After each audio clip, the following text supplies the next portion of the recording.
Добрый день, добро пожаловать на канал Релокод. Сегодня мы обсудим такую тему, как переезд в Великобританию по Global Talent Visa.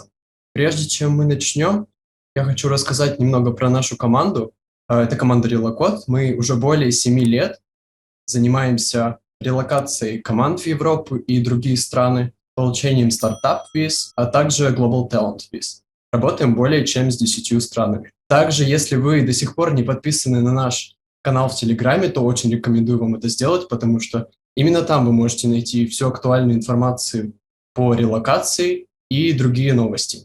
Также хочу напомнить, что вы можете получить бесплатную консультацию, если напишите нам в WhatsApp, где мы разберем конкретно ваш кейс, ответим на все интересующие вас вопросы и поможем оценить ваши шансы на получение той или иной визы в ту или иную страну.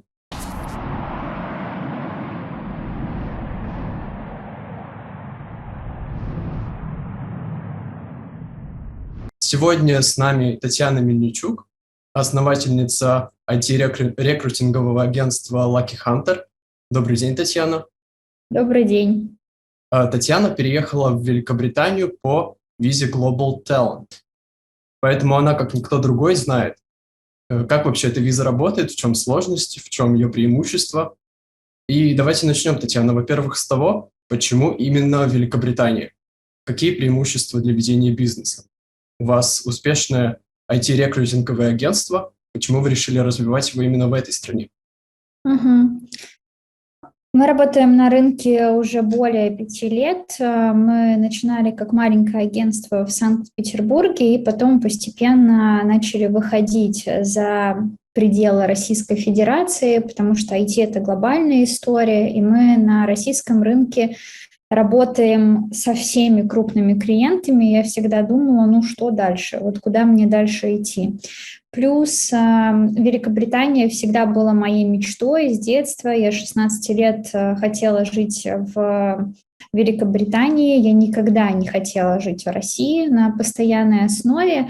Но при этом у меня было определенное условие. Я хотела переезжать сюда на правах почти гражданина, чтобы мне было комфортно, чтобы я не была привязана к визе, к работодателю, чтобы был определенный уровень свободы. И я узнала про Global Tech визу, что вот есть такая виза, которая дает и предпринимателям, и обычному человеку достаточно много свобод. Плюс правительство Великобритании, они очень сильно сейчас нацелены на развитие тех-индустрии, и это очень перспективное направление для всех, кто работает в IT. Здесь большое количество стартапов, здесь большие инвестиции и со стороны государства, и со стороны инвестиционных фондов. Ну, а если индустрия расширяется, то всем нужен персонал, и мое IT-рекрутинговое агентство здесь очень даже будет кстати. А почему вы решили переезжать именно по визе Global Talent? Почему не выбрали какую-нибудь другую, там, стартап-визу, например? Как я уже говорила, вот Global Talent Visa, она дает все права, которые имеют граждане, и плюс через 3 года ты можешь получить паспорт, если ты будешь жить по полгода в Великобритании. Ну, там есть определенная процедура, вот, и нету никаких обязательств. Мир очень сложный и меняется. Я рассматривала стартап-визы, там, по-моему, виза предпринимателя, еще, ну, инвестиционная виза, но там они даются под определенные условия, что ты должен иметь определенный оборот, должен определенные деньги инвестировать, должен в какой-то момент начать нанимать местных ребят. И так как жизнь очень нестабильна, я не была уверена, что я смогу соблюдать все эти условия. Мне хотелось определенный уровень свободы. Я хотела иметь возможность жить в этой стране, я хотела иметь возможность спокойно открыть юридическое лицо здесь, открывать счета в банках и как бы жить и развиваться здесь, не имея никаких ограничивающих факторов. Поэтому для меня Global Talent Visa, она была самая оптимальная, я не рассматривала никакие другие визы. Мгм. Хорошо.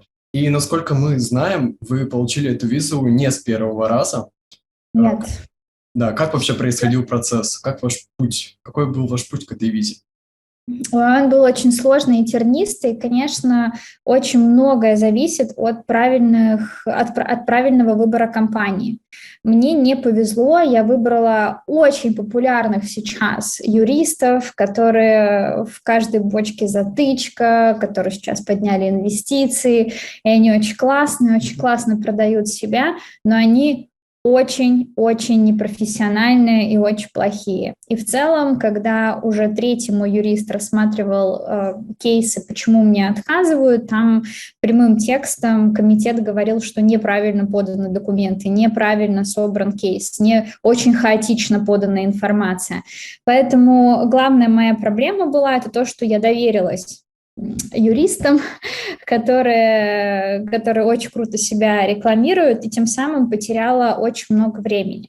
Вот, поэтому в финале я нашла девушку, которая там на данный момент работает уже сама на себя, но на тот момент она работала в очень крупной британской компании, и она проанализировала все причины отказов, мы пересобрали кейс, и вот мне сразу буквально его одобрили. Мгм. Да, действительно, процесс очень нелегкий, поэтому тут как уже повезет, не повезет с экспертом. Я хочу сказать, что если вам отказывают, это не приговор. Нужно немножко снизить градус напряжения и понять, что это всего лишь виза. Вам отказывают не потому, что конкретно вы плохой или вы не нравитесь комитету. Вы неправильно собрали документы, вы неправильно показали свой опыт. Мой опыт за 4 раза не изменился. Вот как у меня был один и тот же опыт, были одни и те же проекты, все то же самое. Именно важна подача, на чем вы делаете акцент, какие рекомендационные письма вы предоставляете, какое вы пишете мотивационное письмо, вот какие проекты вы в итоге вот публичные, да, показываете комитету. Не отчаивайтесь, да, отказы получать супер неприятно. Супер неприятно каждый раз платить эти пошлины. Это все любому человеку будет неприятно. Но если у вас есть такая цель, пересобирайте документы, меняйте юристов, делайте что-то, и вот вам живой пример, что все у вас получится, вы получите ту визу, которую вы хотите. Да, это действительно так. Расскажите вообще, как вы работали с отказами? То есть пересобирать полностью документы, да? Что вообще делать? Вот получили отказ. Не Ну, опускать руки, во-первых. да, во-первых, не опускать руки, понять, что это не конец света. Во-вторых, написать апелляцию, попробовать. Иногда бывает так, что после апелляции очень, очень быстро одабривают.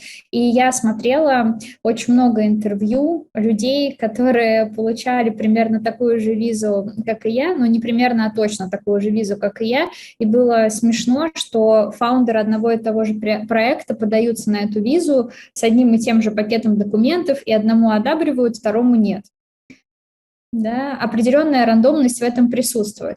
Так что пробуйте подавать апелляцию, иногда после апелляции выдают визу, но если, тем более это бесплатно, так что почему бы нет, но если никак не получается, тогда уже надо пересобрать пакет документов. Я могу говорить только про тех историю, потому что я знаю, что этот Global Talent Visa, она и для деятелей искусства, да, подходит, но в моем случае я делала больше упор не на свой агентский опыт, а на опыт моих IT-проектов. Они у меня тоже имеются, потому что в первом кейсе я больше рассказывала про агентство, что мое агентство помогает развиваться крутым проектом, крутым стартапом. Для комитета это было недостаточно.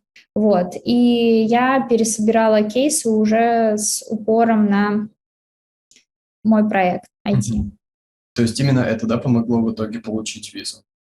Ну, учитывая, что я подавалась на Мгм. тех историю, то я думаю, что да, вот. Мгм. Но я не знаю, как ребята с точки зрения искусства подаются там, потому что я разговаривала со своим юристом, что получить визу в кинематографе, да, вот в этой сфере, что там нужно чуть ли не Оскар иметь, вот тогда только ты получишь эту визу. И мы даже смеялись, что до Оскара Леонардо Ди Каприо бы не получил даже эту техвизу в Великобританию.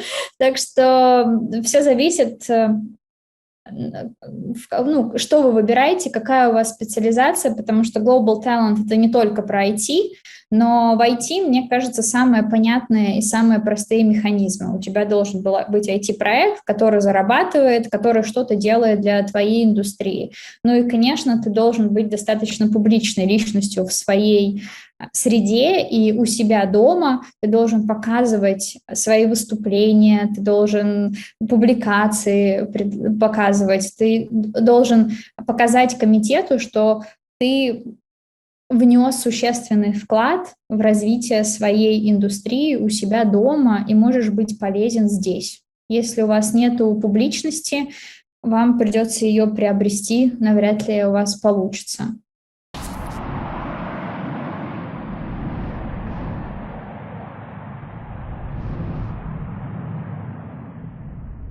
Насколько давно вы вообще в Великобритании? И какие сложности были, с какими сложностями столкнулись после переезда? Я в Великобритании 2 месяца. Мгм. Не так давно. Ну, сложно все. Вот, очень сложно. Совсем другая жизнь, совсем другой ритм жизни, другой график. Плюс очень сложно было найти квартиру, очень сложно было ее оплатить, очень сложно было трансферить деньги из России в Великобританию, почти все такие транзакции блокируются. То, что можно было до 24 февраля сделать за секунду, сейчас тратится на это полжизни. Вот, поэтому Великобритания, да, наверное, и любая страна, это ты должен очень сильно хотеть в нее эмигрировать, потому что сложностей будет очень много. Если нет вот этой уверенности, и вы думаете, ой, я поеду и просто попробую, то лучше не пробовать. Великобритания была моей мечтой, и мне очень сложно. Каждый день я сталкиваюсь с огромным количеством трудностей. Я ни разу не пожалела о своем выборе, но если бы я была тем человеком, которому пришлось переехать. Знаете, некоторые переезжают там по dependent partner на визе, они не очень хотят. Или люди переезжают сюда неосознанно по рабочей визе. Я уверена, что их ждет огромное количество сюрпризов, к которому они не будут готовы. Ну и самое главное открытие — это английский язык. Я его учу всю жизнь. Это мой рабочий язык. И я поняла, что я его не знаю, когда я переехала в Великобританию. Это большая проблема для всех иммигрантов, потому что нас учат писать сочинения на тему шекспировских сонетов и тантрических систем дерева и очень таких возвышенных историй. Но когда к тебе приходит сантехник, твой английский бьется о быт. Вот в быту я чувствую себя очень плохо. Я, когда иду куда-то там, в коммунальную службу, я предполагаю, какой будет диалог, прогугливаю слова, чтобы быть готовой, потому что это такая неприятная неожиданность для меня, ну и для многих иммигрантов. Да, бытовые проблемы — это, наверное, первостепенное, с чем приходится сталкиваться. И вот вы к вашей мечте шли очень долго. И так получилось, что срок подачи, время подачи на визу у вас совпал с ситуацией, которая сейчас в мире происходит. И вот с чем вам именно касательно этого пришлось столкнуться? А есть ли какое-то предвзятое отношение, потому что вы из России, какая-то русофобия? Так, ну, во-первых, я подалась на биометрию 23 февраля, а 24 началась так называемая спецоперация. Мгм. И вместо 3 недель я ждала свой паспорт 13 недель. И это было очень нервно. Я думала, что я не получу в итоге свой паспорт с временной визой. Вам сначала дают временную визу, потом вы должны приехать в течение 3 или 4 месяцев в Великобританию и получить свой resident permit в post office. Вот. И это было очень нервно. Я думала, что сейчас наше государство сделает очередную дичь, и Британия разорвет все дипломатические отношения с Россией. И таким образом все мои труды, все мои 4 отказа, все мои нервы, они пойдут прахом, потому что кому-то захотелось больше территорий. Поэтому было очень сложно и очень нервно, но в итоге мой паспорт ко мне приехал. И, кстати, сейчас ситуация намного лучше. Тех National, они писали в какой-то момент, что в первую очередь они будут рассматривать ребят из России, Украины и Беларуси, что эти заявки в приоритете. И моему другу, который подавался уже после 24 февраля, ему очень быстро одобрили этот тип визы, и паспорт ему вернули, по-моему, через 6 недель. Поэтому сейчас немножко все побыстрее. Я попала в самую гущу событий. Вот. По поводу русофобии, я с ней не сталкиваюсь вообще. Здесь очень доброжелательные люди. Если говорить про плюсы Великобритании, несмотря на то, что у меня очень много сложностей, каждая бытовая какая-то мелочь, она вызывает огромную сложность и проблемы, люди все пытаются помочь, они все очень вежливые, они все очень переживают. Моя любимая история, я сидела в парке с собакой, мой пес бегал, развлекался, я была в своих мыслях и, наверное, выглядела как-то меланхолично и грустно. Ко мне подошло несколько человек, спросила: окей, или все со мной, кто-то мне принес кофе, хотя я не сидела на скамейке, не рыдала. Я просто из России, у меня такое лицо по жизни. Это наша ментальная особенность. Но люди все очень сильно о тебе заботятся и очень пытаются помочь. Когда я говорю, что я из России, я никогда это не скрываю, неважно, в диалоге я с человеком, который из Украины или из любой другой страны, я не поддерживаю всю эту русофобию. Люди очень сильно сочувствуют и понимают, что если я здесь, то наверняка я точно такой же беженец, как и ребята из Украины. Я тоже убежала от режима, и ко мне все относятся доброжелательно.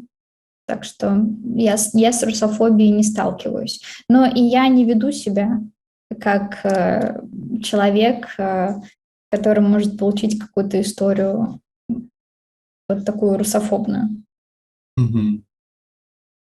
Да, не представляю на самом деле, какие ощущения были вот в момент э, прохождения биометрии. Вот это вот все прям очень повезло, конечно, вам с всей этой историей.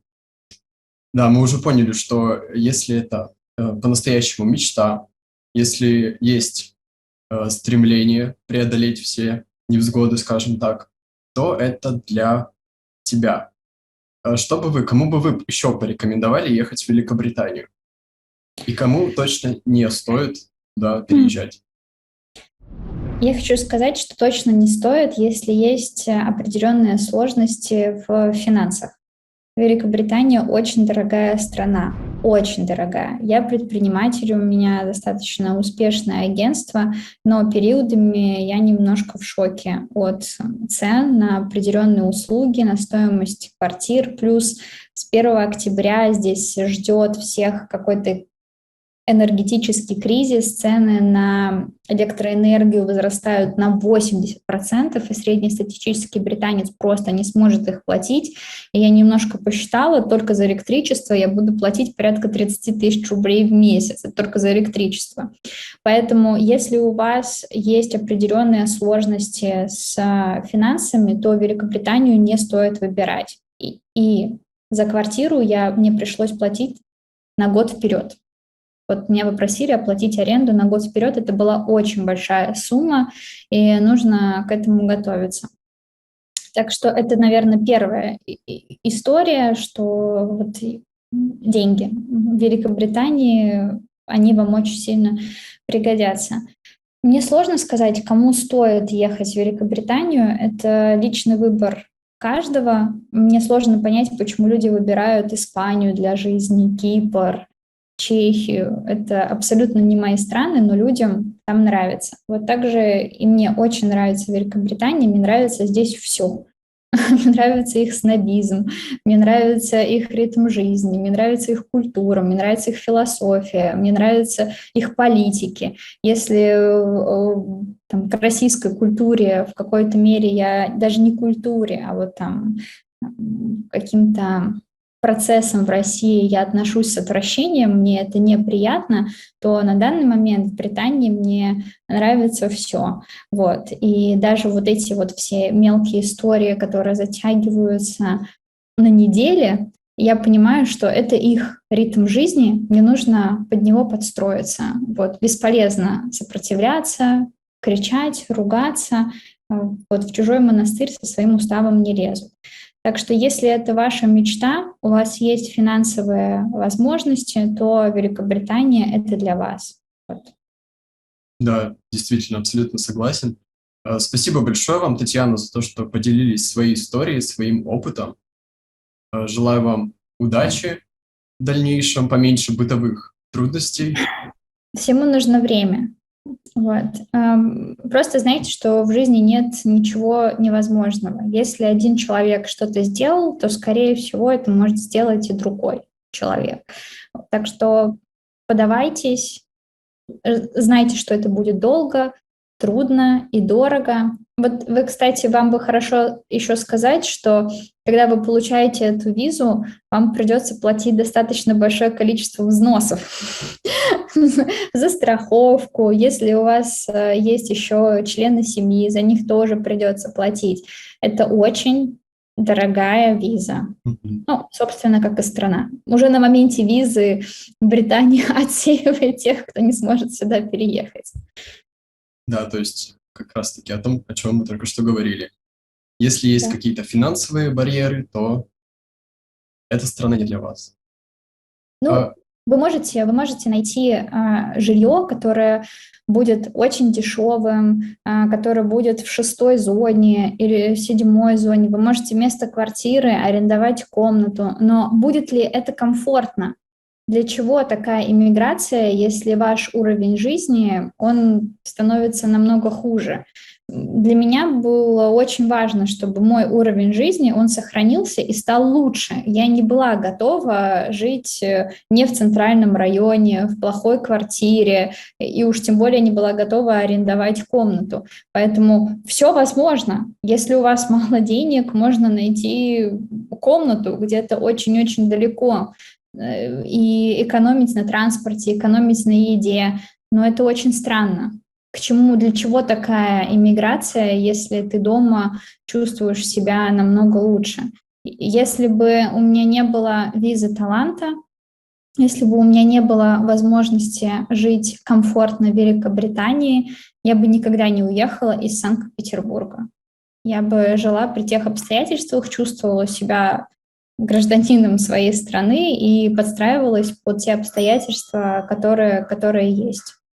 Хочу еще раз напомнить вам о том, что вы можете получить бесплатную консультацию. Напишите нам в WhatsApp, и очень просим вас прислать список вопросов, на которые вы обязательно получите ответы. Мы с вами свяжемся и разберем ваш кейс. В связи с большим количеством запросов мы сейчас пытаемся структурировать нашу работу, поэтому, пожалуйста, конкретный список вопросов. И также вы можете написать комментарий под этим видео, написать свой вопрос, на который мы ответим в видеоформате.